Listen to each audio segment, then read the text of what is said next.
And that's exactly what's happening. In southern India, where they're suffering acute water shortages due to changes in monsoon rains, the state is subsidizing drip irrigation for rice farmers. Right now, 54% of the Indian region are having very high water stress. At the same time, we need to produce food for the increasing population. So we need to adopt the modern technology. We need to give the water to the plant, not to the soil. That is the first and foremost important rule we need to adopt.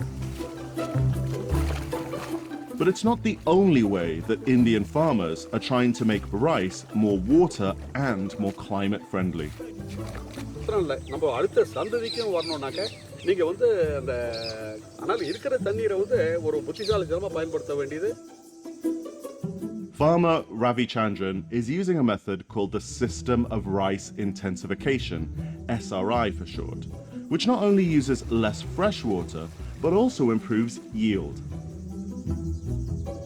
See, many farmers, because of water scarcity, they have started giving up rice cultivation itself because thinking that it is a water guzzler. It is not so. It's a myth. In SRI, we don't irrigate the field quite often. As and when it is needed, we call it alternate wetting and drying method. Ravi Chandran pumps fresh water onto the fields intermittently rather than continuously flooding them like paddies. We use 30 to 40% less water.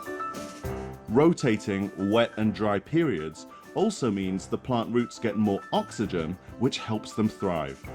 And planting young single rice seedlings wider apart means extra space for canopy and root growth, producing bigger, healthier plants.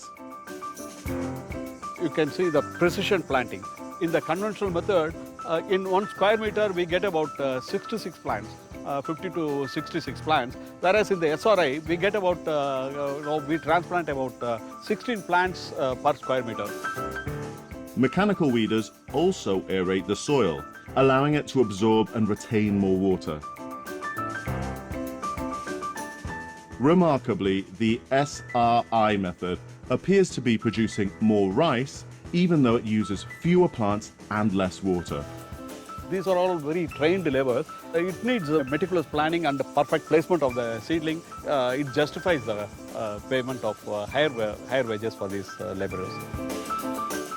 If paddy field alternatives like SRI or drip irrigation were rolled out across the globe, the water savings could be immense, and the reduction in greenhouse gas game-changing.